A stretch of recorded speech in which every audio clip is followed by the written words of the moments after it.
The story begins with a single announcement that sent shockwaves across the scientific community. A planet, orbiting a distant star, has revealed signs that challenge everything we thought we knew about life in the universe. Not just a world with water, or with an atmosphere that resembles Earth's. This one carries a statistical probability that is almost impossible to ignore. A 99.7% chance of life. For decades, astronomers have wondered when, or if, such a day would come. Humanity has always looked into the night sky with curiosity, but rarely with certainty. We've asked if there are others out there, if we are alone in this vast ocean of stars. And now, for the first time in history, science may have given us an answer. This moment is more than a discovery. It is a turning point. The kind of announcement that will be remembered for centuries, like the first time Galileo turned his telescope toward the heavens, or the day humans set foot on the moon. Because if this world truly harbors life, then the universe is not silent, not empty, but alive.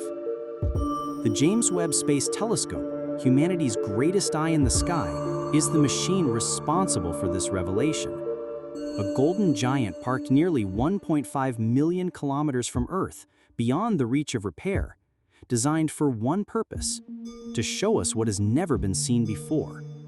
And now, with its powerful infrared vision, it may have spotted the very thing we've been searching for since the dawn of science: proof that life is not unique to Earth. But before we dive into the evidence, before we unravel how this planet was found and why scientists are almost certain it is alive, we must first understand what makes this discovery so extraordinary. Because the odds, until now, have always been against us. For most of human history, Earth seemed to be the only cradle of life. Every culture looked up and wondered if the stars were homes to others, but there was no way to know. Even after astronomy was born, the stars remained stubbornly silent. When the first exoplanet was confirmed in the 1990s, the idea that other worlds existed was a revelation, but most were strange and inhospitable. Hot Jupiter skimming their stars, barren rocks scorched by radiation, frozen giants far from warmth. Life seemed fragile, limited, rare. The universe as we saw it was not inviting. That all began to change when telescopes like Kepler and TESS revealed the staggering truth: planets are everywhere. Nearly every star we see likely has at least one, billions upon billions of worlds scattered across the galaxy, many in the habitable zone, where liquid water could exist. Suddenly, the question was not if planets were common, but which ones might be alive. And that is where the James Webb Space Telescope comes in. Built as the successor to Hubble, Webb is not just another telescope. It is a time machine, a window into the deep past, and a tool for sniffing out the faintest chemical traces of life in alien skies. Its instruments can split starlight into rainbows of data, revealing what gases are present in a planet's atmosphere. Oxygen, methane, carbon dioxide, water vapor, each one a potential clue. When Webb turned its gaze toward this particular planet, scientists expected a familiar story, perhaps some carbon, perhaps some haze, maybe a hint of water. What they found instead was a signal so strong, so unambiguous that it could not be dismissed. The atmosphere was alive with chemical imbalance, the kind of imbalance that, on Earth, can only be sustained by life. The announcement was cautious, as science always is. Words like candidate biosignature and high confidence filled the reports, but behind the careful language lay a truth too powerful to hide. The data points to life with a confidence level of 99.7%. Imagine what that means. For every 1,000 explanations, only 3 do not involve life. The scale tilts so heavily toward biology that the universe itself seems to whisper the answer we have long awaited. We are not alone. News spread instantly. Headlines screamed across the world. Television anchors struggled to put it into perspective. Was this it? The moment science fiction had promised us? The moment humanity crossed the line between isolation and cosmic company?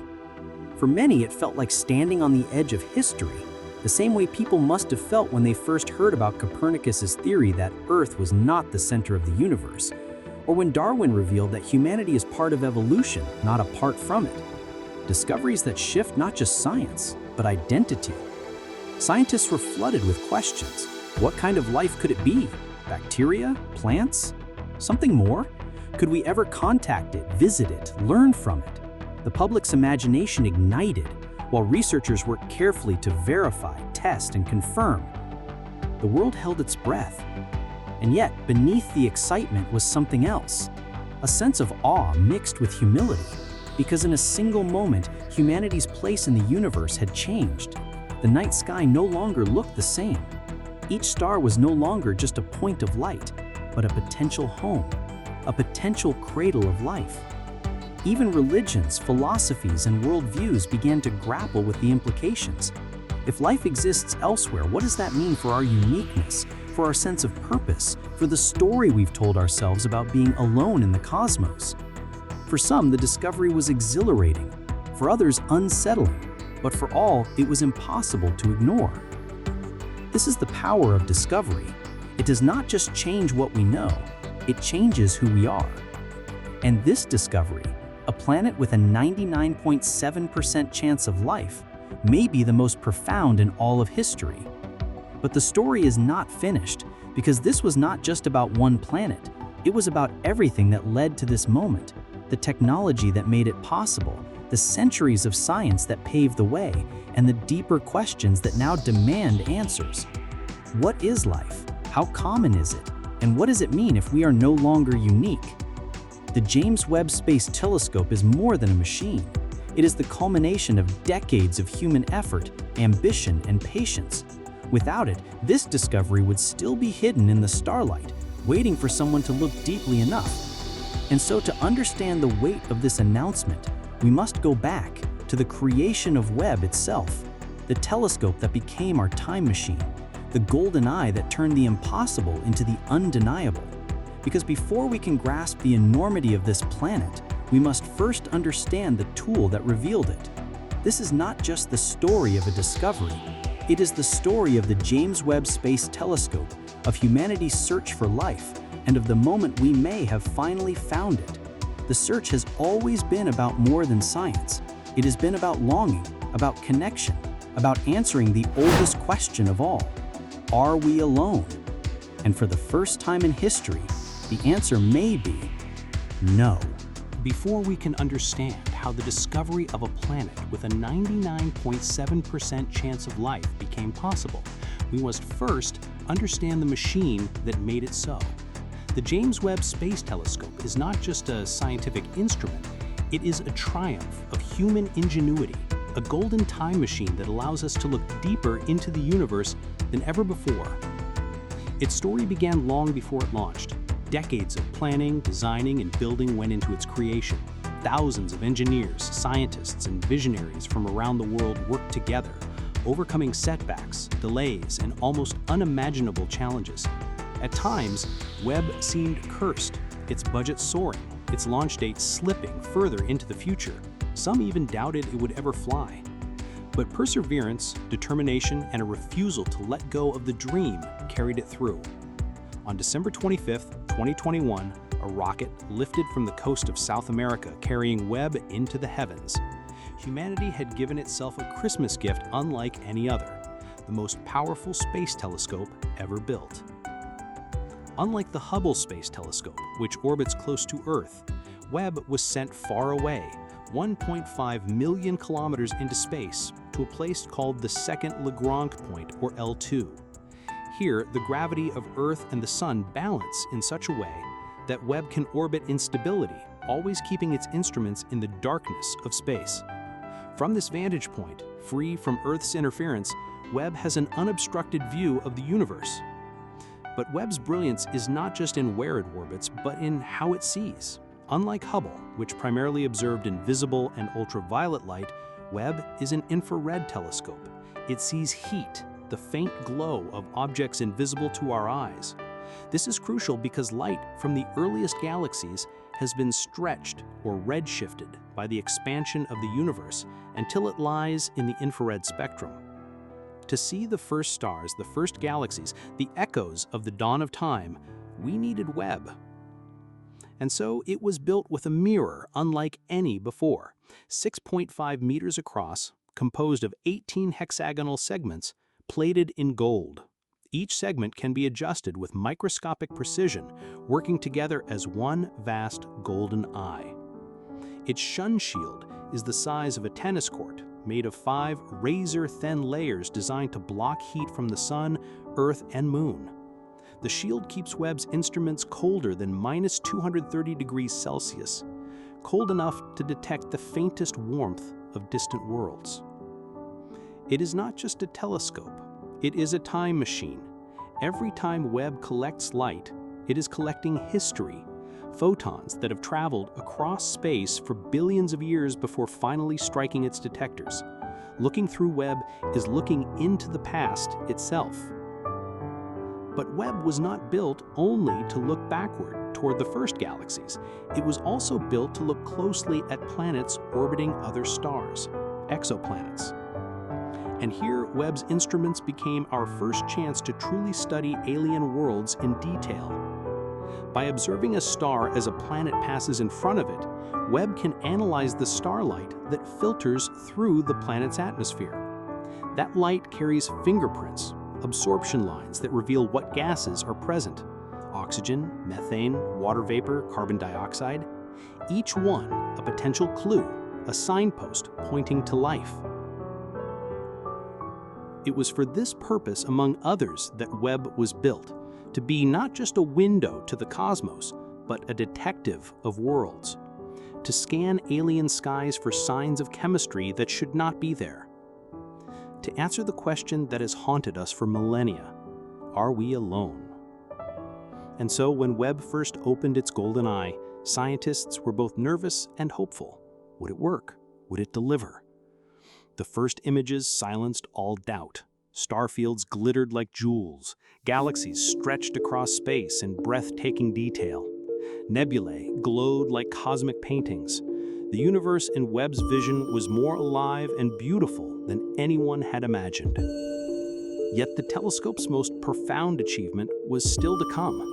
Because as astonishing as galaxies and stars may be, they are not what we seek most deeply.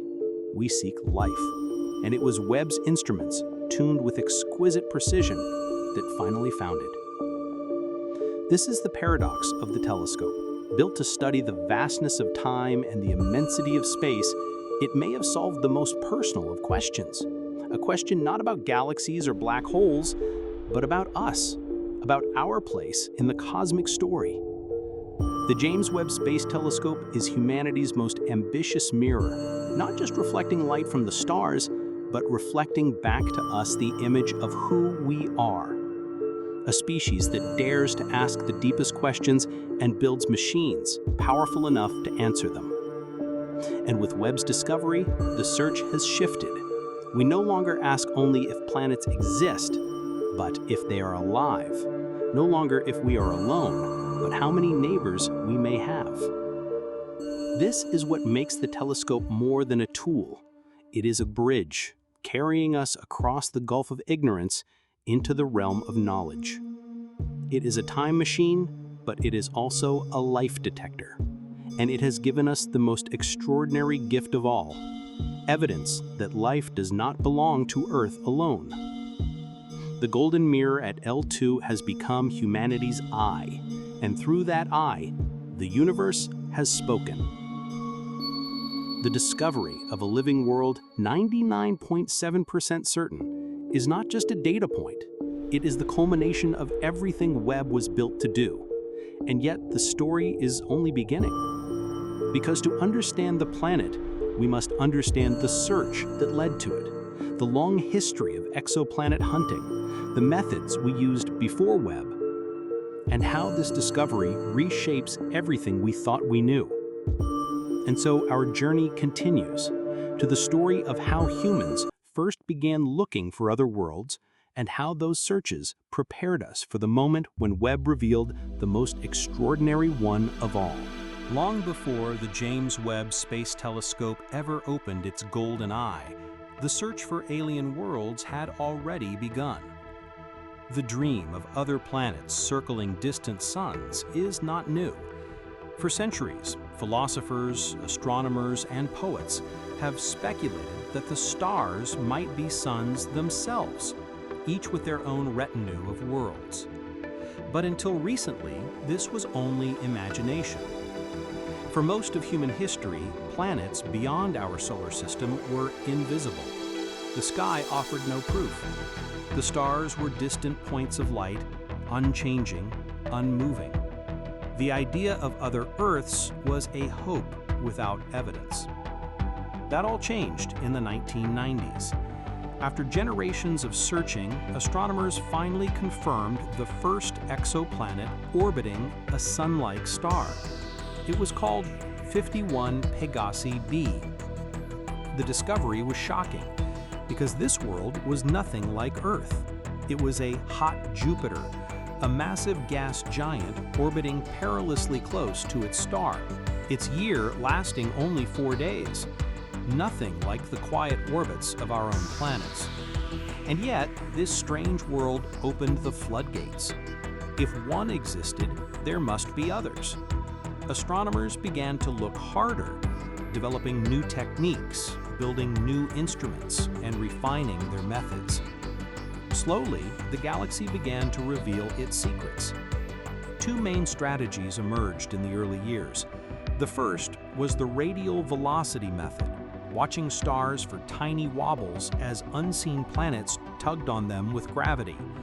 The second was the transit method, measuring the slight dimming of a star's light when a planet crossed in front of it. Both methods were indirect, but both were powerful. And then came the Kepler Space Telescope. Launched in 2009, Kepler stared at a single patch of sky for years, watching over 150,000 stars at once, waiting for planets to reveal themselves by transiting their stars. What it found changed everything. Kepler revealed that planets are everywhere, not rare jewels, but common companions. Nearly every star in the galaxy has planets, billions upon billions of them, scattered like grains of sand across the cosmic shore. The dream of other Earths was no longer fantasy, it was fact.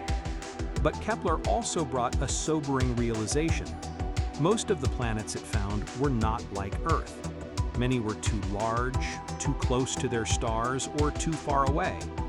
But hidden among them were worlds in the so-called habitable zone, the right distance from their star for liquid water to exist. These were the places where life might take hold. The discoveries continued with TESS, the Transiting Exoplanet Survey Satellite, launched in 2018. Unlike Kepler, which stared at one region, TESS scanned nearly the entire sky, finding thousands of new candidates. With each discovery, our picture of the galaxy grew clearer. Planetary systems are diverse, chaotic, and abundant. Some stars host multiple planets. Some worlds are covered in oceans. Others are rocky, like Earth, but orbiting red dwarfs. The possibilities multiply.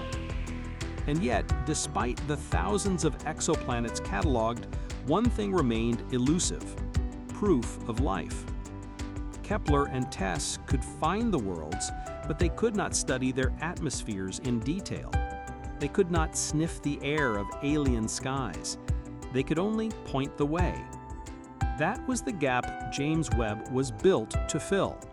The telescope's instruments were designed to take the next step, not just to find planets, but to study them, to analyze their atmospheres, to detect gases that should not be there if the world were lifeless, to distinguish the sterile from the alive.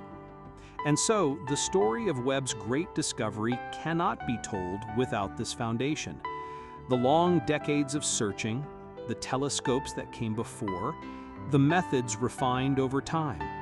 Each discovery was a stepping stone, leading us toward the extraordinary moment when Webb's instruments would detect the unthinkable.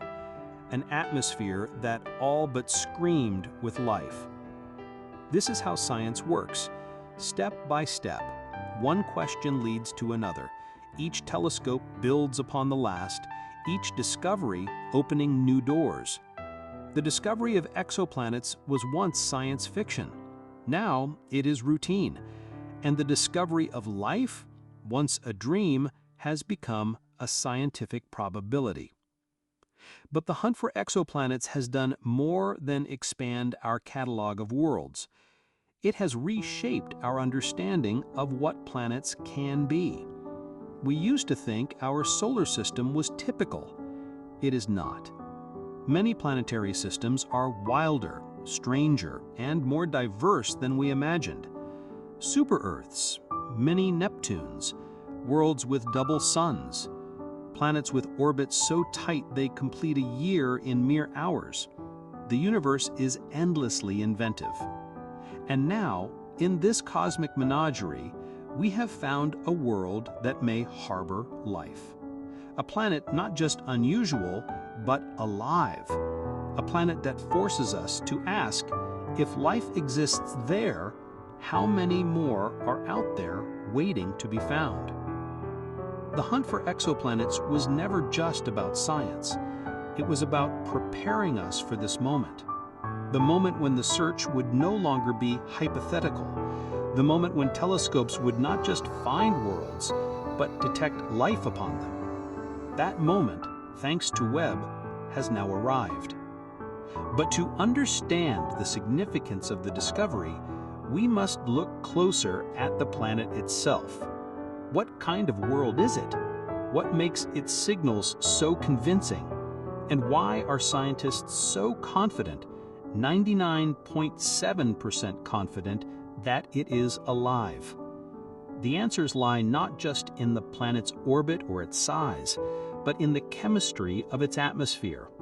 A chemistry that, against all odds, looks disturbingly familiar. Among the thousands of exoplanets discovered in recent decades, most are inhospitable, too hot, too cold, too close to their star, or drifting too far away. Worlds of gas and storms, or barren rocks scorched by radiation. In this vast catalog of strangeness, one planet has now emerged as something entirely different. A planet that does not simply resemble Earth in vague ways, but one that carries within its atmosphere a signal so strong, so clear, that scientists cannot ignore it. This is the planet that changed everything. Its name, for now, is a catalog number, a sterile string of letters and numbers that identifies its star and orbit. But behind that label lies a world that may soon be as familiar to us as Mars or Venus. A world that could enter our collective imagination as the first alien planet confirmed to harbor life. What makes this world so extraordinary is not its orbit alone. Yes, it lies in the habitable zone of its star, that delicate band where temperatures allow liquid water to flow. Yes, it is roughly Earth-sized, rocky, and stable. But these qualities, while rare in combination, are not unique. Dozens of exoplanets meet similar criteria. What sets this planet apart is something deeper, something written in the very chemistry of its skies. When the James Webb Space Telescope turned its golden mirror toward the star, scientists hoped for something interesting. A hint of water vapor, perhaps, or the faint trace of carbon dioxide. Instead, what Webb's instruments revealed was astonishing.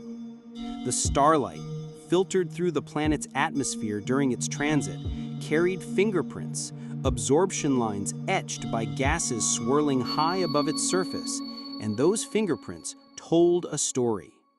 Oxygen, methane, water vapor, carbon dioxide, all present in significant amounts.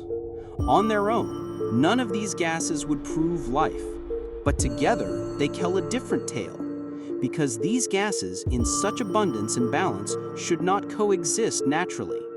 On Earth, the only reason they do is because life constantly replenishes them. Oxygen is consumed by chemical reactions and should vanish without plants and microbes producing it. Methane should quickly degrade unless it is constantly released by biological processes. To see them together, stable in an atmosphere, is to see a world in disequilibrium, a world that may be alive. The analysis was meticulous. Scientists checked for errors. Could volcanic activity produce the same mix? Could unusual geology mimic these signals? Could the data itself be flawed? The models were tested again and again, and every time the result was the same. The chemistry pointed to biology. The confidence grew. 90%, 95%, 99%, and then finally 99.7%. Not absolute certainty, but as close as science dares to go before declaring proof. A planet with a 99.7% chance of life. Imagine the weight of that number. For decades, we searched for worlds with even the faintest chance of habitability.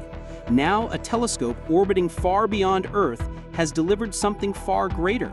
Not just a world that could support life, but one that almost certainly does. What kind of life? That remains the greatest question of all. It may be microbial, a biosphere of bacteria-like organisms thriving in oceans or soils. It may be plant-like, filling the atmosphere with oxygen through photosynthesis. Or perhaps it is something stranger, something beyond our imagination, evolving under the light of an alien sun. But whether it is microbes or forests, the implications are staggering. Life has emerged not once but twice, here on Earth and on this distant planet. And if it has emerged twice, then it is likely everywhere.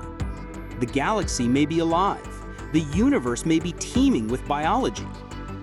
This planet has become the Rosetta Stone of exoplanet science, the proof of concept we needed, the missing link between possibility and reality. Scientists have begun to study its orbit, its seasons, its climate. Is it warm and temperate? Does it have oceans, mountains, clouds that sweep across its skies? Every new observation brings us closer to understanding not just the planet, but the processes that make life possible. And yet this discovery also raises unsettling questions.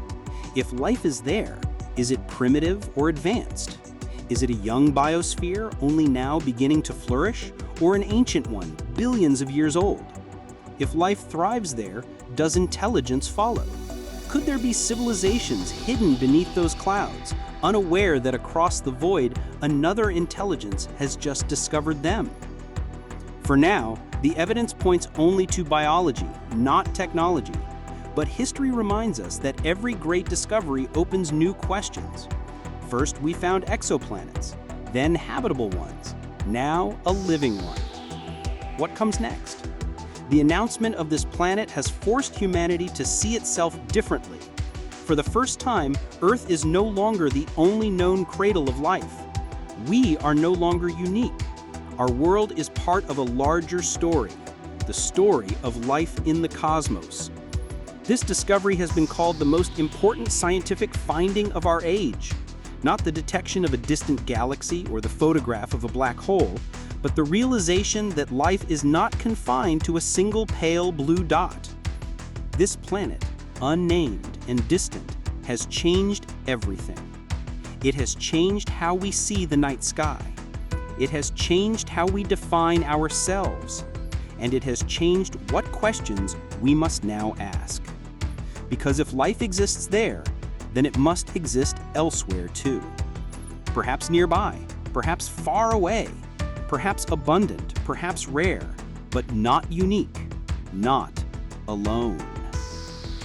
This world, with its 99.7% certainty, has transformed our greatest question into a new one.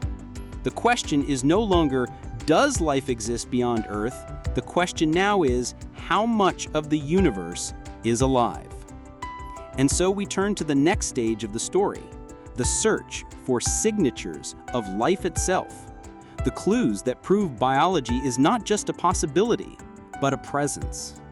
Biosignatures, the cosmic fingerprints of the living. The discovery of a living world is not based on hope or imagination. It is built on evidence. The kind of evidence that can only be written in the chemistry of a planet's atmosphere. These chemical traces are known as biosignatures, and they are the fingerprints of life. To understand the significance of the 99.7% certainty, we must first understand what a biosignature is and why it matters. On Earth, our atmosphere is alive. It is not just a blanket of gases. It is a tapestry woven by biology. Oxygen fills the air because plants and microbes constantly produce it. Methane drifts upward from organisms that live in wetlands, oceans, and even in the guts of animals. Carbon dioxide cycles through respiration and photosynthesis, the endless dance of life exchanging gases with the sky. Even water vapor, abundant in our atmosphere, is tied to oceans, lakes, and living processes. If life were suddenly to vanish from Earth, these gases would not remain. Oxygen would quickly react with rocks and minerals, disappearing in less than 1 million years. Methane would break down in decades. The balance would collapse, leaving an atmosphere shaped only by geology and chemistry. This is why scientists search for biosignatures. A planet with oxygen alone might be explained by some unusual process. A planet with methane might be explained by volcanoes. But a planet with oxygen and methane together, stable and abundant, is far harder to dismiss. The gases destroy each other chemically. They should not coexist, unless something or someone is replenishing them. This is the power of Webb. Its instruments are sensitive enough to split the light of distant stars into spectral lines, to detect the tiniest dips and rises that correspond to specific gases. Each line is like a barcode, a cosmic signature telling us what molecules are present. By studying these barcodes, Webb has revealed not just the existence of atmospheres, but their contents. And in the case of the new planet, contents that strongly suggest biology. The key lies in disequilibrium. A lifeless planet tends toward balance. Chemical reactions eventually settle into a stable state. But life is disruptive. Life pushes against balance, creating atmospheres that are out of sync with chemistry alone. On Earth, biology maintains a state of disequilibrium that can be detected even from light years away. And now, on this distant world, Webb has found the same. It is as if the planet is speaking through its gases, declaring, "I am alive." Of course, scientists are careful. They know nature is clever. Volcanism can produce methane. Ultraviolet light from a star can split water and create oxygen. False positives are possible. But the combination, the ratios, the persistence of these gases, that is what makes this signal so extraordinary. It is not one clue, but many, layered together into a pattern that points overwhelmingly toward life. Biosignatures come in many forms, and Webb is only scratching the surface. Beyond oxygen and methane, scientists search for nitrous oxide, isoprene, and other molecules that are difficult to produce without biology. They also look for seasonal changes, patterns in gas levels that rise and fall, as on Earth, with the cycles of growth and decay.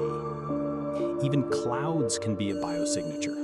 On Earth, clouds are tied to oceans and vegetation, their rhythms influenced by life itself. The detection of water vapor and clouds on the new planet adds yet another layer to the mystery. But biosignatures are not only about gases. They can also be found in surface colors, the red edge of vegetation, the unique reflection of plant life absorbing sunlight. Future telescopes may be able to detect such features directly.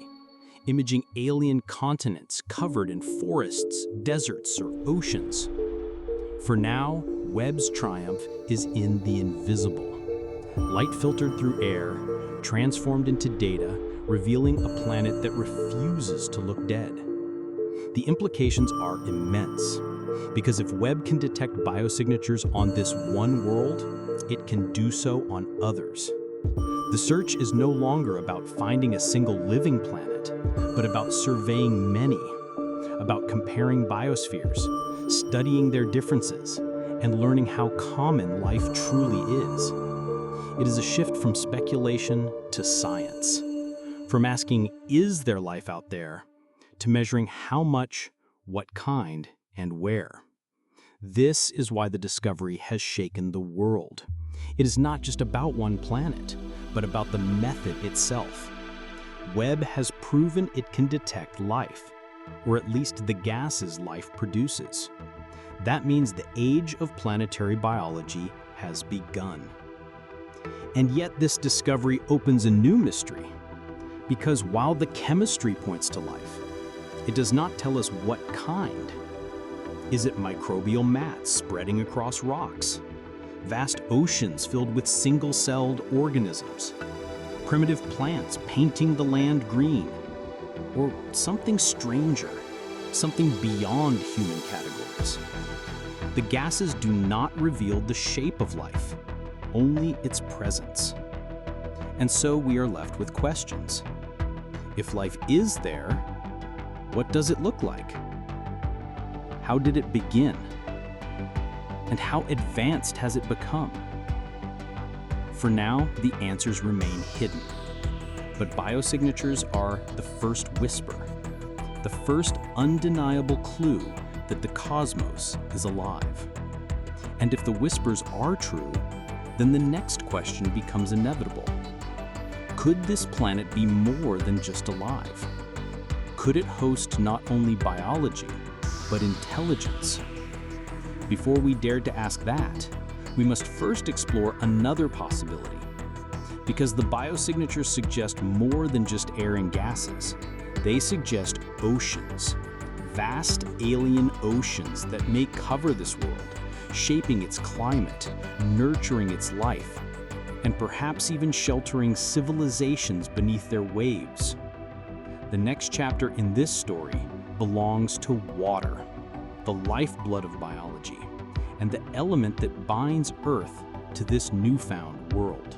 If there is one ingredient that unites all known life, it is water. On Earth, every organism depends on it, from the tiniest bacterium to the largest whale, from the roots of forests to the cells of our own bodies. Water is the thread that weaves life together. Wherever we find water on Earth, we find biology. So when astronomers study distant worlds, they look first for oceans. Not just because water is essential, but because oceans create stability. They regulate climate, carry nutrients, and provide vast protective environments where life can begin and thrive. And on the planet discovered by Webb, the data points to something extraordinary: the presence of water vapor in its atmosphere. Not just a trace, not just a fleeting signal, but strong, repeated evidence. The gases hint at clouds, and those clouds suggest oceans below. Imagine a world with seas stretching beyond the horizon, waves rolling beneath an alien sky, rain falling, rivers carving the land, a hydrological cycle, the same endless dance of evaporation and rainfall that makes Earth so vibrant. If true, this world may not just be alive, it may be a water world. The idea of alien oceans is not new. In our own solar system, worlds like Europa and Enceladus hide oceans beneath their icy shells. Even Titan, Saturn's largest moon, has lakes and rivers of liquid methane. But this new planet is different. Its oceans, if they exist, may not be hidden. They may glimmer openly beneath its sun, vast and blue, as ours do. Water changes everything. Without it, life clings precariously to dry land or hostile rock. With it, life flourishes, spreading, diversifying, evolving. On Earth, the oceans were the cradle. Life began there, protected from harsh radiation, nurtured by minerals and energy. For billions of years, the seas were alive long before anything crawled onto land. If this new world is covered in oceans, then its potential for life is not just possible, it is immense. Scientists consider this carefully. Could the planet be entirely ocean with no continents at all? Such worlds are called aquaplanets or water worlds. They may be covered in kilometers of deep water with no dry land breaking the surface.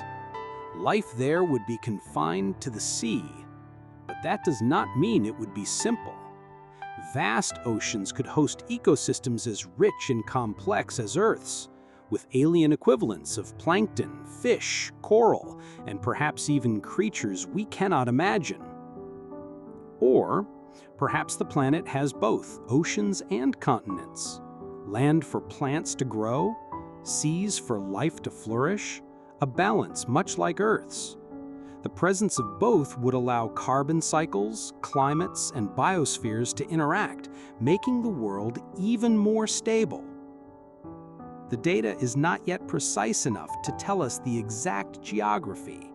Webb cannot photograph continents or oceans directly, but the signals, the water vapor, the clouds, the disequilibrium, all point in the same direction. This is not a dry rock. This is a living, breathing, ocean-bearing planet.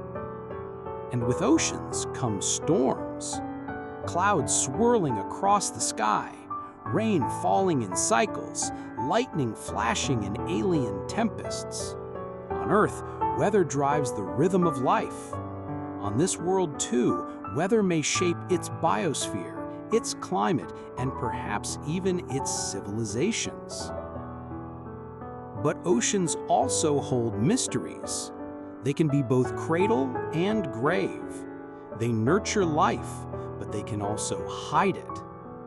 If advanced beings exist there, they might live beneath the waves, invisible to telescopes, their signals drowned in water. Or life may never have left the oceans at all, staying in the seas as it did for most of Earth's history. If this new world has oceans extending across its surface, then they may hold secrets even stranger than biology. Because in the vast depths of alien seas, life may not look anything like it does here. It may be something new, something beyond our imagination. Which brings us to a haunting question. Must life be like ours at all? Must it always follow Earth's template? Or could there be forms of life so different, so alien, that we barely recognize them as living? The planet has shown us water. It has shown us gases in disequilibrium, but it may hold something else as well. Life as we do not know it. When we imagine life on another world, we often imagine Earth repeated. Oceans like ours, forests like ours, creatures that swim, crawl, or fly as they do here. It is natural. We only know one example of life, and so we project that example outward. But the truth may be far stranger. The discovery of a planet with a 99.7% chance of life forces us to ask a deeper question. What if life does not follow Earth's rules at all? What if life can exist in forms we cannot imagine? On Earth, life is built on carbon. The element is uniquely suited to building complex molecules, chains, and structures. Carbon, bonded with hydrogen, oxygen, nitrogen, sulfur, and phosphorus, forms the basis of DNA. proteins in cells. Water, with its unique properties, serves as the solvent, the medium in which chemistry becomes biology. But carbon and water are not the only possibilities. Silicon, for instance, is also abundant and can form long molecular chains. Some scientists speculate that silicon-based life could exist under different conditions, perhaps in hotter environments where silicon compounds are more stable. It would not look like anything we know. Its biochemistry might be crystalline, rigid, even metallic. Ammonia is another candidate. On worlds colder than Earth, liquid ammonia could replace water as the solvent of life. Ammonia dissolves many organic compounds, and its chemical properties might support metabolism and complexity. A world of ammonia life would be toxic to us, but perfectly natural to its inhabitants. Even more exotic are ideas of plasma life, organisms made of magnetic fields and charged particles in the atmospheres of stars or gas giants. Some theorists suggest life could emerge in the swirling storms of Jupiter-like planets, where chemistry and energy collide in chaotic abundance. The point is not that these forms of life must exist, but that they could. The universe is vast, and biology may be inventive beyond anything Earth has shown us. This is why Webb's discovery is so profound. The biosignatures we see on this new planet resemble Earth's, but we must remain open to the possibility that its life is not Earth-like at all. The oxygen, methane, and water vapor may indeed be biological, but the organisms responsible might not resemble bacteria or plants. They could be built on different molecular scaffolds, shaped by different evolutionary pressures, adapted to alien seas or skies. Consider Earth itself as a lesson. For billions of years, life here was microbial. Entire biospheres of strange organisms thrived without ever producing forests, animals, or intelligence. Even now, the vast majority of life on Earth is microscopic, invisible to the naked eye. If we were observing Earth from light years away, we would see oxygen and methane and conclude life existed. But we would not know about tigers, whales, or humans. So when we see life's fingerprints on a distant world, we must be humble. We may be detecting microbes, algae, or some form of alien photosynthesizers. Or we may be detecting something stranger, life that does not fit our categories at all. The possibility of life as we don't know it has haunted science fiction and science alike for generations.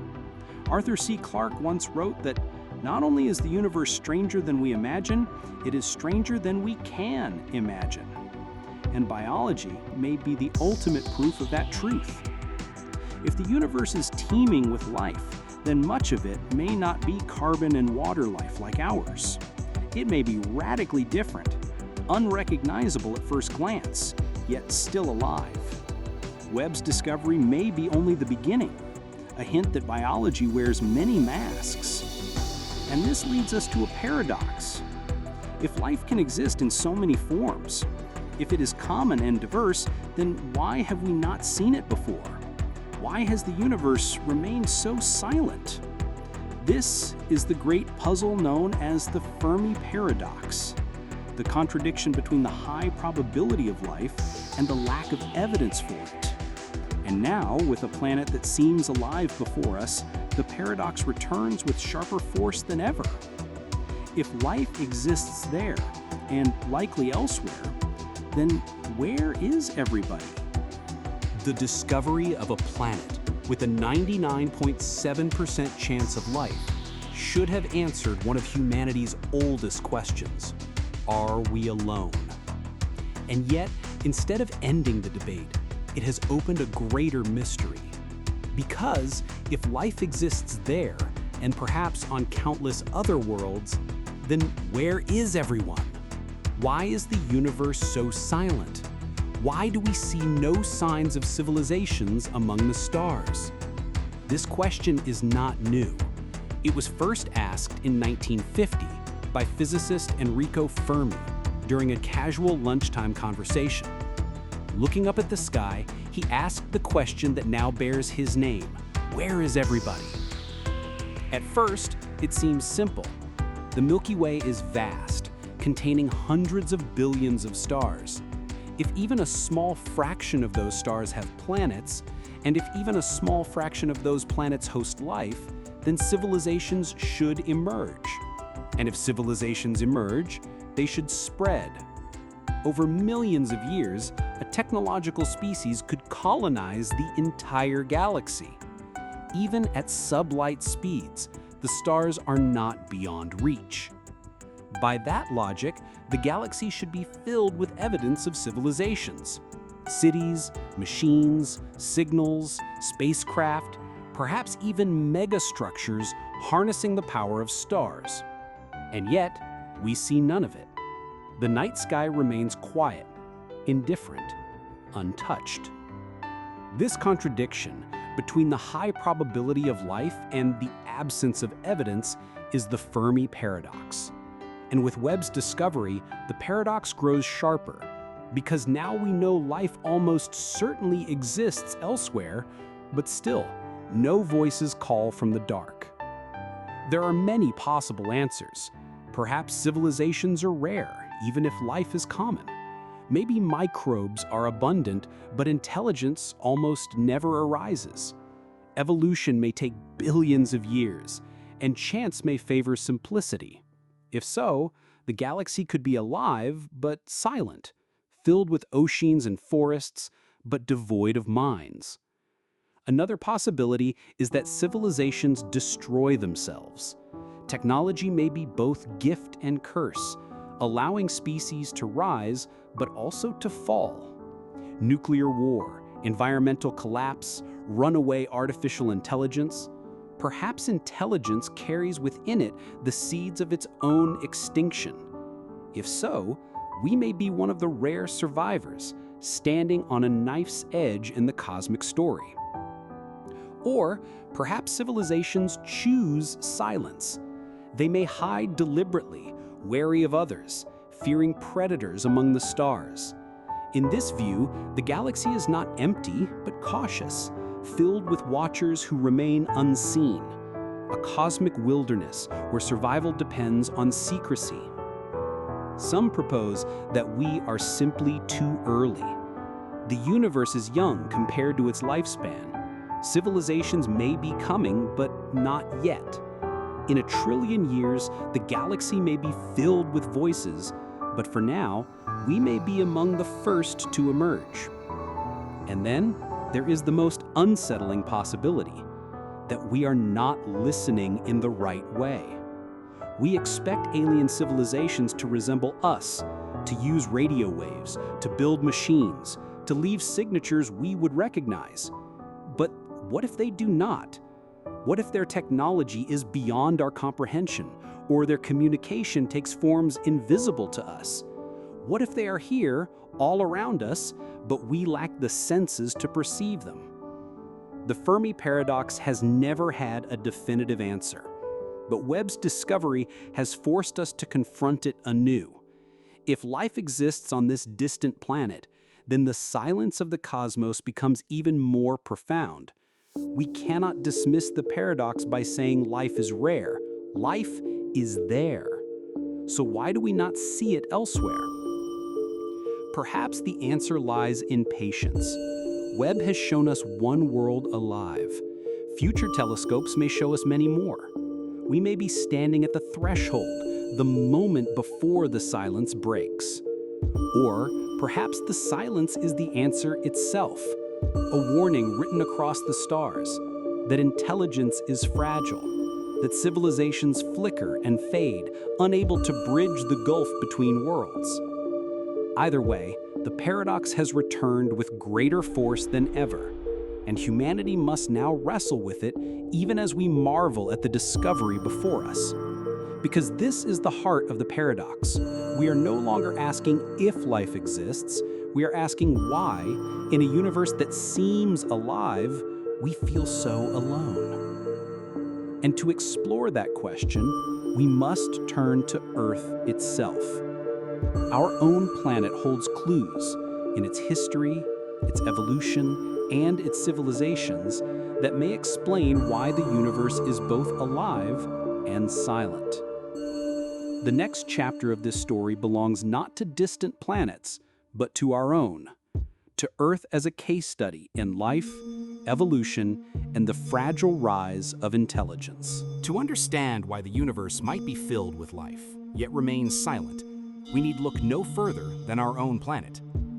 Earth is the only world we know for certain that harbors life. It is also the only world where intelligence and civilization have emerged. And so, Earth becomes both a guide and a warning, a case study in what life can achieve and what it might fail to become. Life on Earth began early. Geological evidence shows that within a few 100 million years of the planet cooling, microorganisms had already appeared. Hydrothermal vents, shallow seas, volcanic pools. Somewhere in those environments, chemistry crossed the threshold into biology. If life arose so quickly here, perhaps it is not rare. Perhaps the universe is primed for it. But while life began quickly, complexity took its time. For nearly 3 billion years, Earth was dominated by microbes. Bacteria and archaea thrived, altering the planet's atmosphere, shaping its oceans, and slowly producing oxygen. Entire biospheres existed, yet nothing had nerves, muscles, or bones. For most of its history, Earth was alive, but simple. Then, around 600 million years ago, complexity bloomed. Multicellular organisms appeared. First sponges, then worms, then the Cambrian explosion of diversity. From there came fish, plants, amphibians, reptiles, mammals, and eventually us. But even then, intelligence, true technological intelligence, was rare. Dinosaurs ruled the Earth for over 150 million years without ever building a radio or a telescope. Countless species rose and fell, yet only one line, the primates, eventually produced beings capable of science, art, and language. And even for humans, civilization is fragile. Agriculture appeared only 10,000 years ago, a blink in geological time. Written language, cities, electricity, computers, all of it recent, all of it precarious. For 99.9% of Earth's history, no civilization existed. If alien astronomers had looked at our world during that time, they would have seen oxygen and methane, but no technology. Earth would have looked alive, but silent. This may be the key to the paradox. Life may be common, but civilizations may be vanishingly rare. Perhaps most biospheres never leave their microbial stage. Perhaps complex life is unusual. Perhaps intelligence is a cosmic accident, not an inevitability. And even when intelligence arises, survival is not guaranteed. Civilizations face challenges. On Earth, we see them clearly. Climate change, war, disease, the dangers of our own technology. The same forces that give us power may also undo us. It is possible that civilizations elsewhere have faced the same trials, and many have not survived. Earth also shows us how fleeting our presence might be. Humanity has existed for only 300,000 years, industrial civilization for just a few centuries. Our radio signals have traveled barely 100 light years, a tiny bubble in a vast galaxy. To expect others to hear us already may be unrealistic. Perhaps the silence is not because no one exists, but because our timelines rarely overlap. Civilizations may flare into existence, burn brightly for a short time, and vanish before others ever notice. Yet Earth also offers hope. For all its fragility, civilization has achieved wonders. We have crossed oceans, walked on the moon, split the atom, mapped the genome, and built telescopes that peer across billions of years. In just a moment of cosmic time, We have transformed from a species of hunters and gatherers to one capable of reaching for the stars. If it happened here, it could happen elsewhere. But the lesson of Earth is twofold. Life may be easy, intelligence may be hard, and survival may be harder still.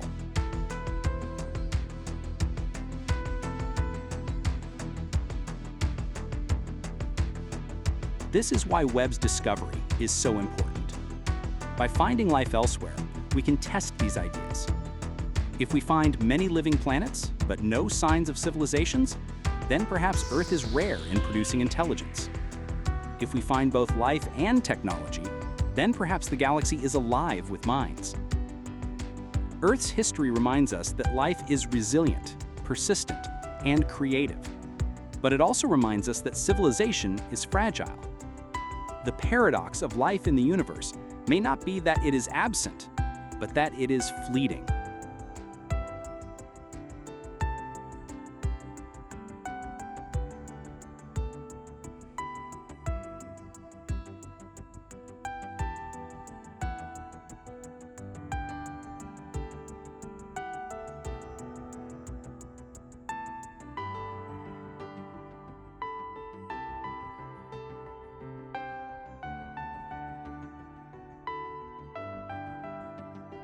And so, as we reflect on our own story, we must ask, what does this discovery mean for us? Does it show us that we are ordinary, just one example among many? Or does it show us that we are rare, perhaps even precious, one of the few intelligent voices in a silent galaxy? The answers may shape how we see our future, because if Earth is our case study, then the cosmos has given us both a mirror and a warning. But now with Webb's discovery, we are no longer limited to speculation. We can begin to compare, to set Earth beside another living world, and to see what lessons emerge. And in doing so, we confront the ultimate question.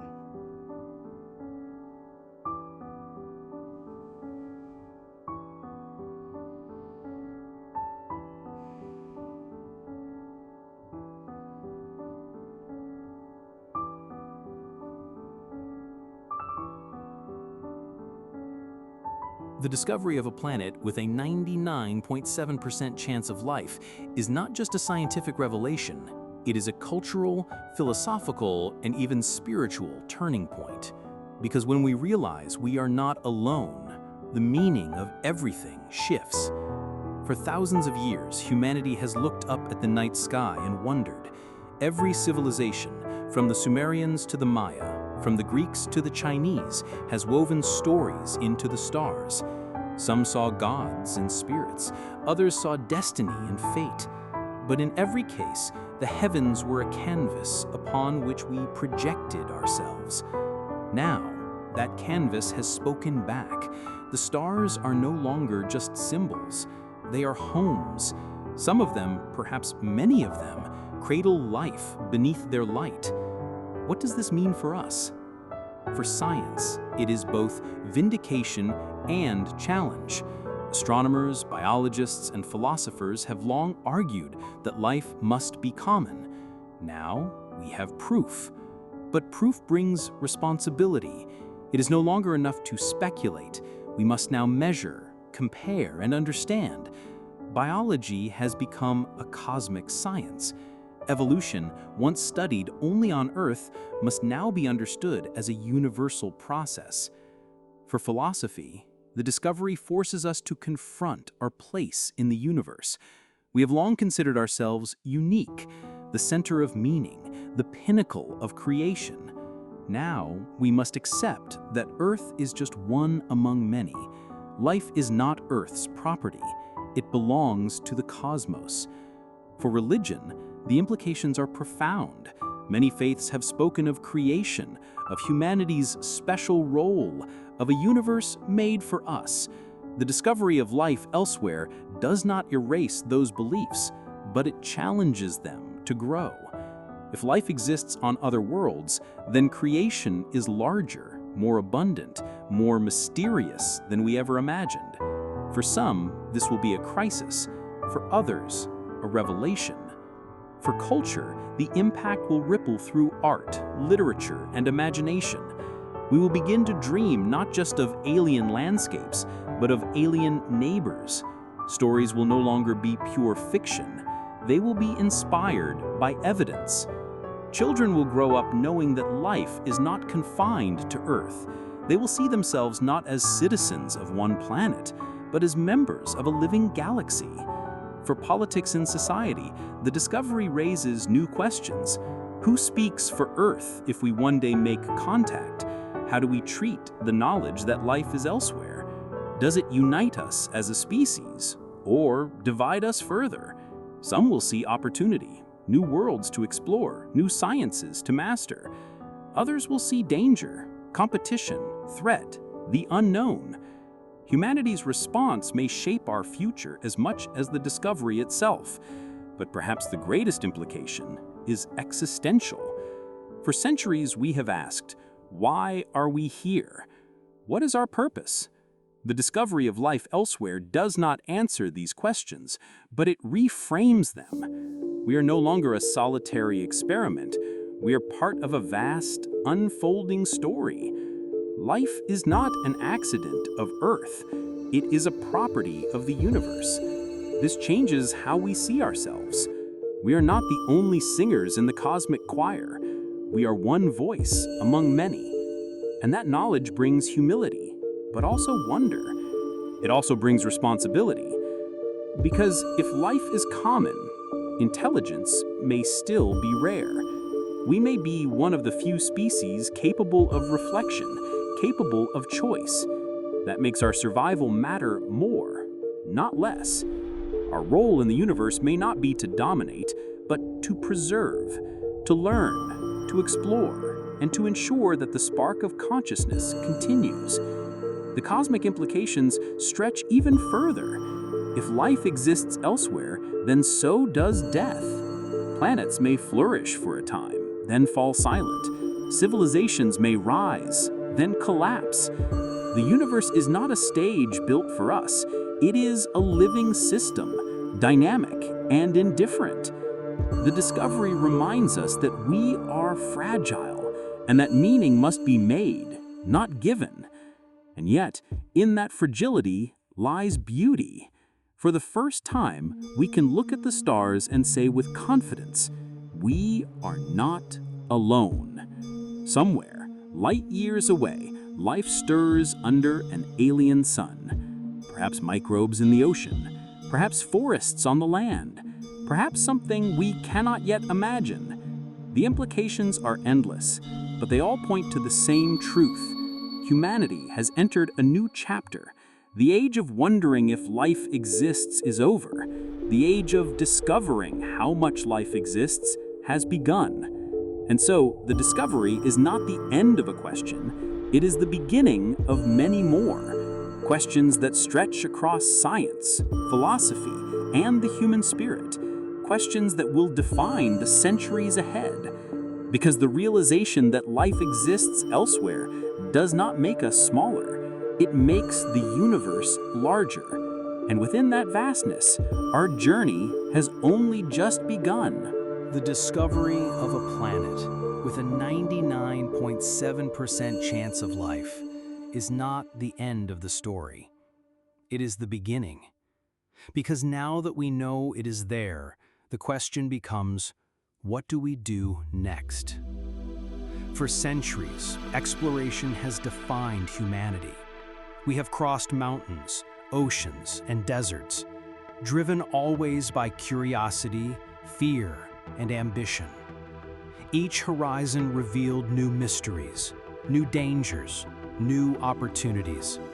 But now, for the first time, our horizon is no longer on Earth. It lies among the stars. The James Webb Space Telescope has shown us the possibility. But Webb itself is only the first step. It cannot give us everything we need. It cannot take photographs of alien continents or seas. It cannot send probes to distant planets. It can only reveal the hints, the fingerprints of life in the light of distant stars. And so new instruments are already being imagined. Telescopes like LUVOIR and HX, massive observatories designed to directly image Earth-like planets.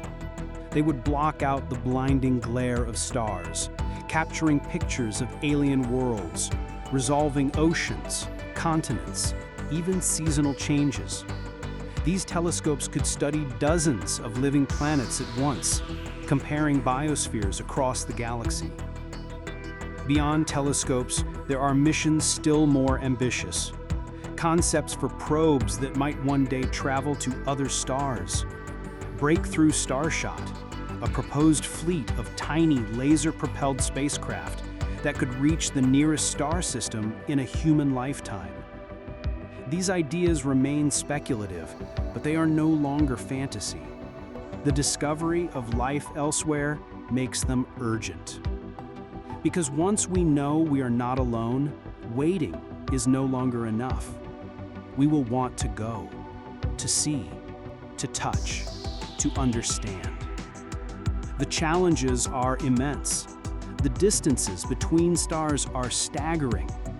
Even the nearest star system, Alpha Centauri, is over 4 light-years away. This new world may be tens or hundreds of light-years distant.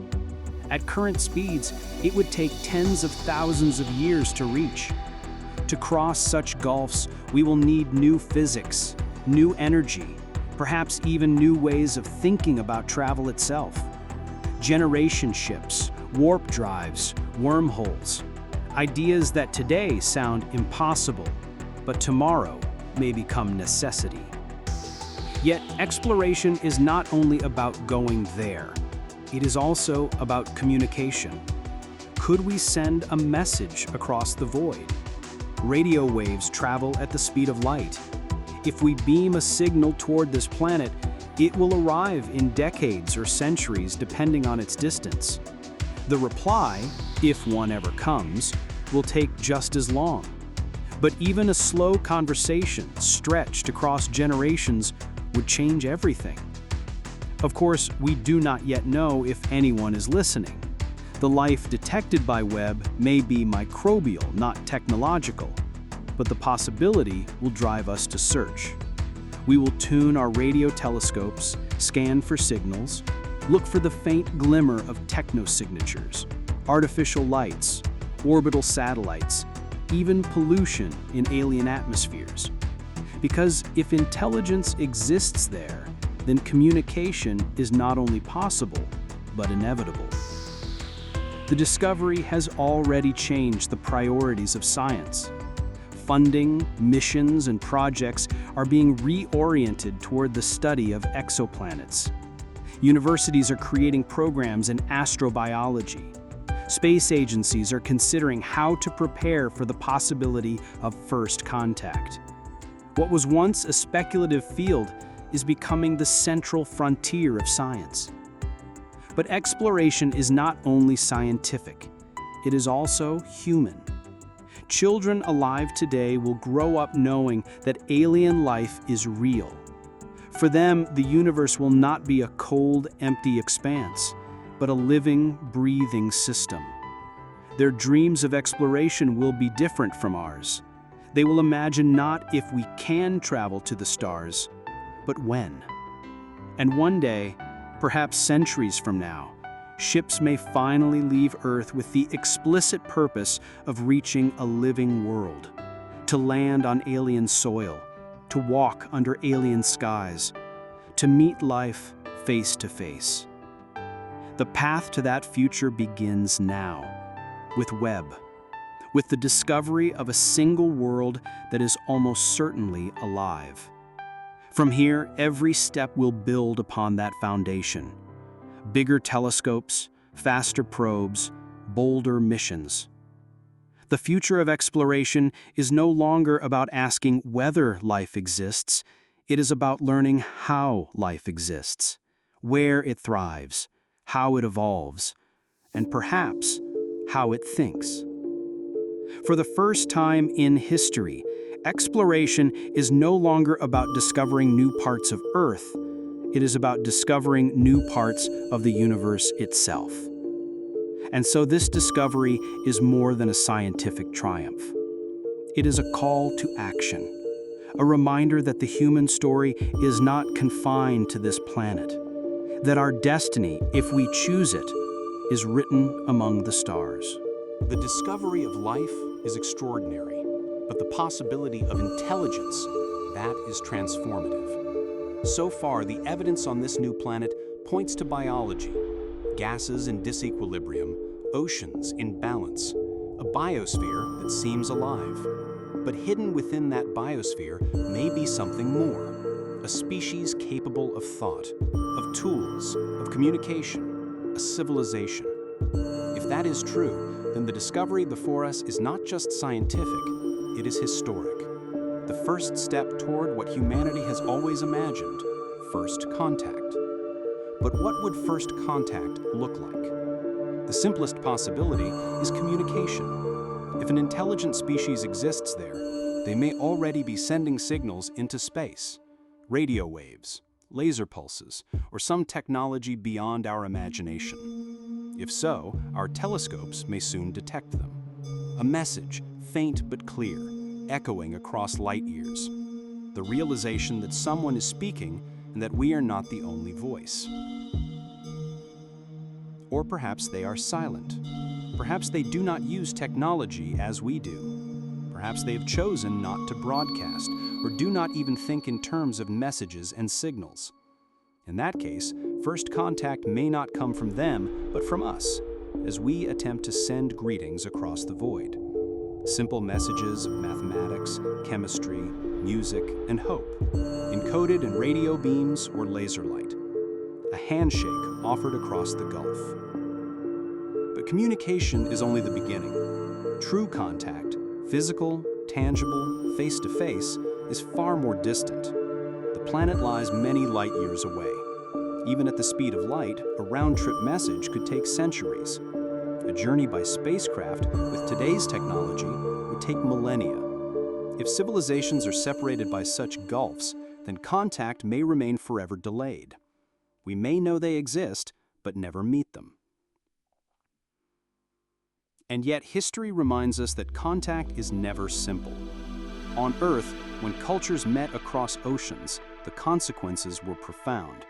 Sometimes inspiring, sometimes catastrophic. First contact has always been an exchange of knowledge, but also of power, disease, and misunderstanding. If we ever make contact with another civilization, the stakes will be infinitely higher. Would it unite us or divide us? Some argue that the knowledge of alien intelligence would finally bring humanity together. National borders would shrink in significance. Religious and political divisions would soften. We would see ourselves as one species, one planet, facing the stars together. But others warn the opposite. Fear could drive us apart. Nations might compete to control communication, to weaponize knowledge, to dominate the new frontier. History is full of rivalry, and the presence of another intelligence could sharpen it further. And then there is the question of danger.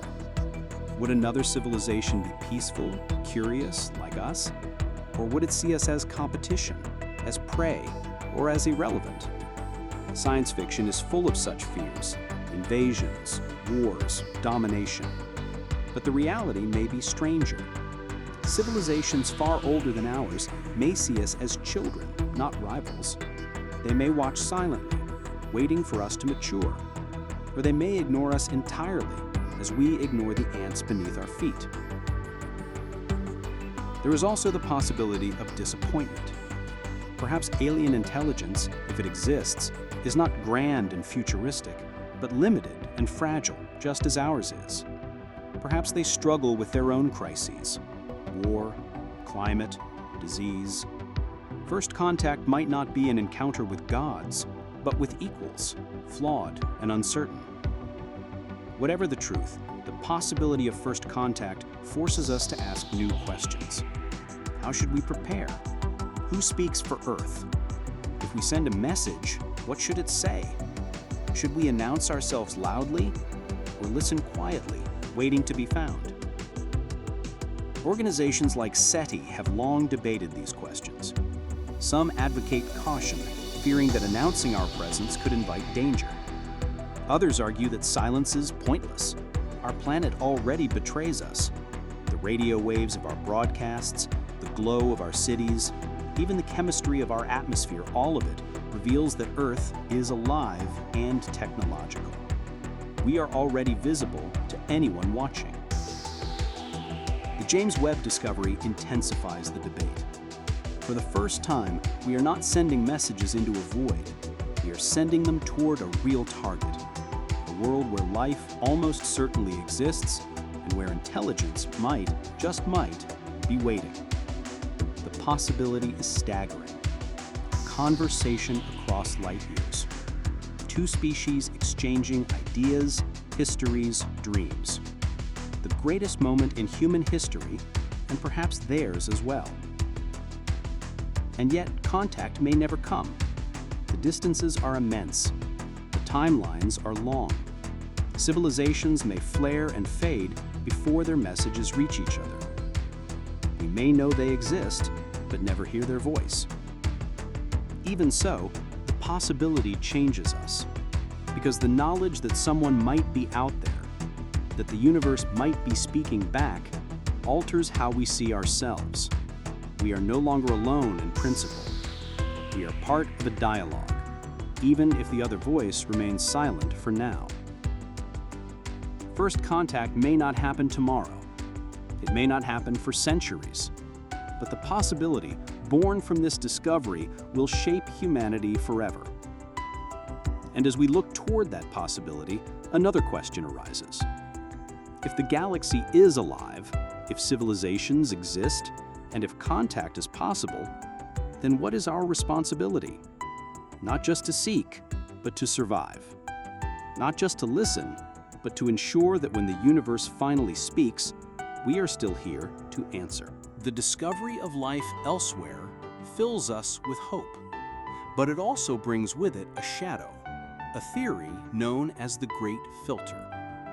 The Great Filter is the idea that somewhere along the path from lifeless rock to interstellar civilization, there lies a barrier, a step so difficult, so unlikely that most worlds never pass it.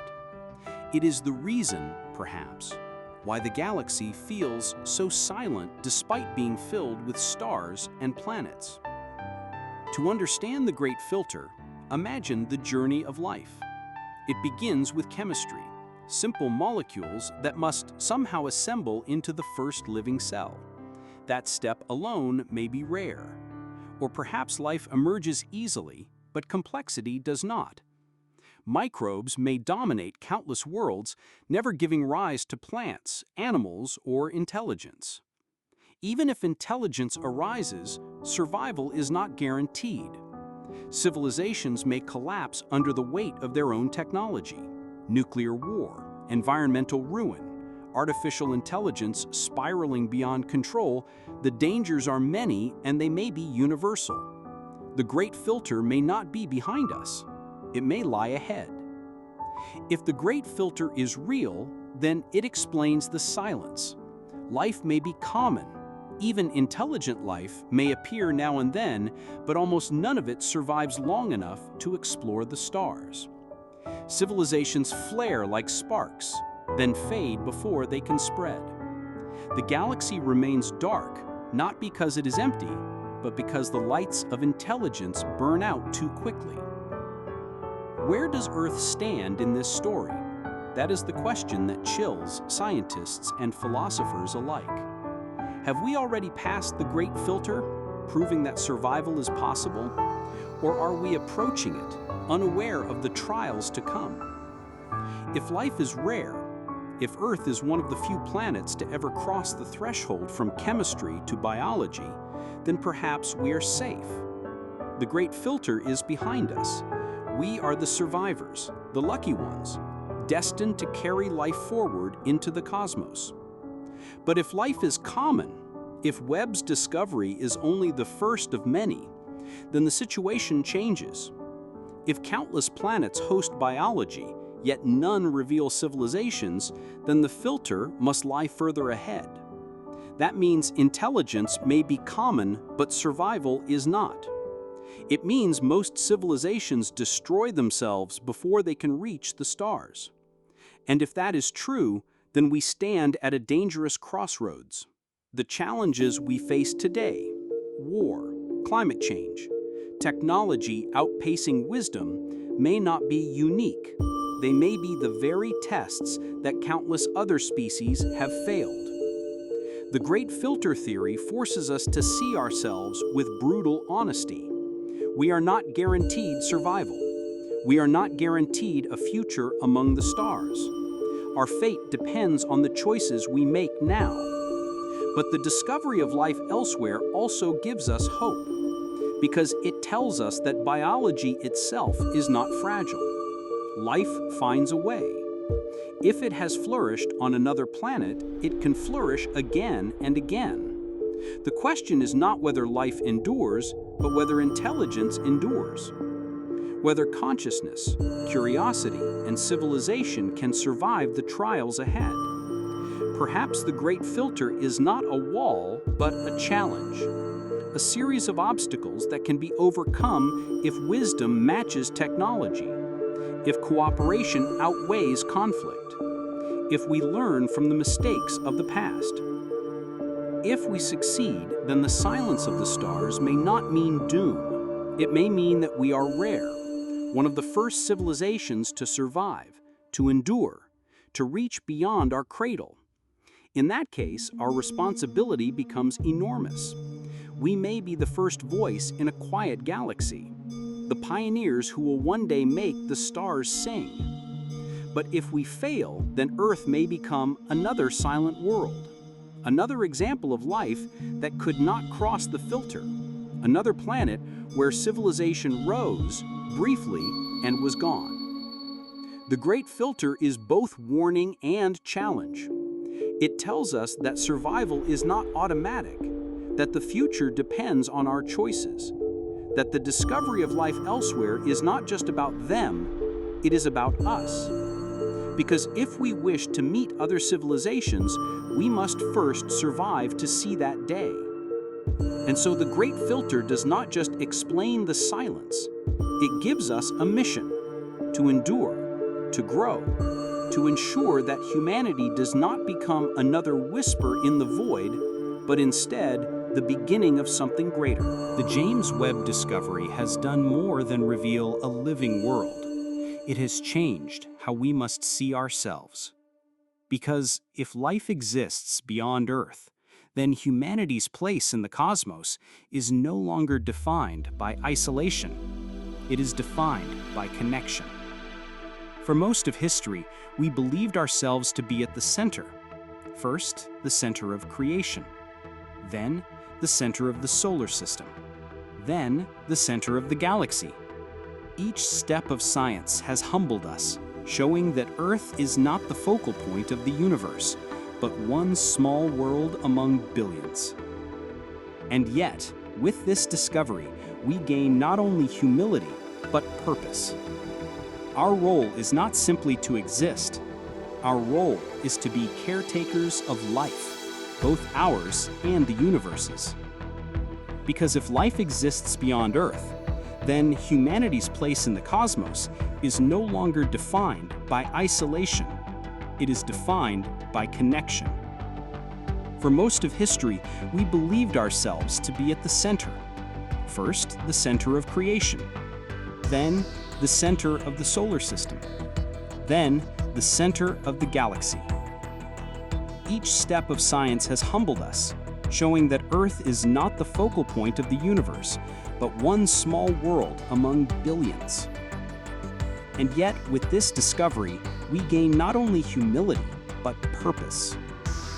Our role is not simply to exist. Our role is to be caretakers of life, both ours and the universe's. Because if life is common, but intelligence is rare, then humanity may be one of the few conscious species able to reflect on existence itself. That makes our survival not just a matter of chance, but of responsibility. We may carry the torch of awareness in a universe that is, otherwise, alive but silent. This responsibility begins with Earth. We cannot hope to preserve life elsewhere if we cannot preserve it here. Our forests, oceans, and atmosphere are part of a biosphere billions of years in the making. To destroy it through neglect or greed would be to fail the first and simplest test. If we are to join the community of worlds, we must first prove worthy stewards of our own. But our responsibility does not end at Earth's borders. If Webb's discovery is only the first of many, then we stand at the dawn of an era when biology will no longer be a planetary science, but a galactic one. Each new world we discover becomes part of a larger puzzle, the story of life across the stars. Our role is to study, to protect, and if possible, to learn from those alien biospheres.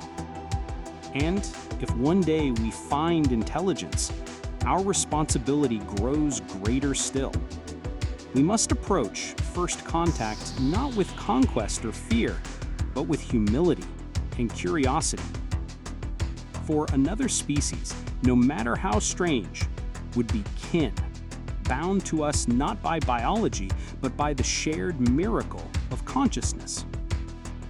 There is also a deeper role: to ask questions no other species, as far as we know, has asked. Questions of meaning, morality, and purpose. Why does life exist at all? What is the value of awareness in a universe that does not require it? These are not just human questions, they are cosmic questions. By asking them, by seeking their answers, we honor the universe itself. Our role may also be to create, to expand life into places it has not yet reached, to carry biology beyond Earth, to seed the barren rocks of space with forests, oceans, and ecosystems. In this way, humanity may become the hands through which the cosmos spreads its own abundance. Not conquerors, but gardeners of galaxies. And yet, we must tread carefully.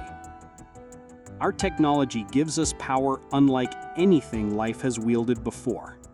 Power to heal or to destroy, to preserve or to exploit. Our role in a living universe will depend on how we use that power. Wisdom must guide us, or else we may become the very filter that ends our own story. The discovery of alien life is not just about them, it is about us, about who we choose to be in response. Do we see ourselves as competitors, scrambling for survival? Or do we see ourselves as participants in a cosmic story, tasked with protecting and understanding the gift of life? The truth is, our role is not written for us. It is ours to decide. The universe has given us the knowledge that we are not alone. What we do with that knowledge will define not only our future, but perhaps the future of life itself. And so, humanity stands at a crossroads. One path leads inward, to fear, destruction, and silence. The other leads outward, to exploration, responsibility, and growth. The James Webb discovery is more than data. It is a mirror held up to our species. In that mirror, we see both our fragility and our potential. We are small, but we are not insignificant. We are one voice among many, but perhaps the first to know it. Our role in a living universe is not yet complete, but one thing is certain: we are no longer just inhabitants of Earth. We are participants in the cosmos. And what we choose next will echo for millions of years. For centuries, humanity has asked a single question: are we alone? The James Webb Space Telescope has given us the first answer: no. Across the light years, beneath the glow of an alien sun, another world breathes. Its skies carry water vapor. Its seas may stretch endless and deep. Its atmosphere pulses with the unmistakable chemistry of life. A 99.7% chance of biology, a signal not of silence, but of presence. This discovery is more than a scientific achievement. It is a turning point in the human story. Because for the first time, we can look at the stars not as distant lights, but as living neighbors. A new cosmic dawn has begun. The implications are vast. Philosophy must expand. Religion must evolve. Science must reach further. Culture must stretch beyond Earth, imagining not just what it means to be human, but what it means to be alive in a universe where life is not unique. But the dawn is also a challenge, because to see another world alive is to confront our own fragility. Life endures, but civilizations may not. The great filter may still lie ahead. And so this discovery is both inspiration and warning. If we wish to join the living cosmos, we must first survive ourselves. Yet there is hope. Humanity has always risen to the challenge of horizons. We have crossed oceans, mapped skies, and walked on other worlds. Now the horizon has shifted again. The new frontier is not a continent, but a galaxy. Not a new land, but a new era. The question of alien life is no longer if, it is how much. How many worlds are alive? How many civilizations endure? How many voices wait to be heard? These are the questions that will define our future. And in pursuing them, we may discover not only others, but ourselves. For the cosmos is not just a stage where life happens. It is a mirror. Each new world we find reflects something back to us: our past, our future, our choices. The James Webb discovery is the first reflection, a world alive, a signal across the void, a reminder that Earth is not alone and never was. Now the dawn is ours to embrace, to build telescopes that see further, ships that travel faster, messages that carry further, to become not just inhabitants of Earth, but participants in a galactic story. This dawn belongs to the children yet unborn, who will grow up knowing the universe is alive, to the explorers who will one day walk on alien shores, to the thinkers and dreamers who will weave new meaning into humanity's place among the stars, and perhaps to the civilizations we have not yet met, those who will one day look back and see us as we now see them. The universe is no longer silent. It is whispering, faintly but clearly, through the light of a distant star. It is telling us that life is not a miracle of one world, but a signature of the cosmos. The dawn has come, and what happens next is up to us.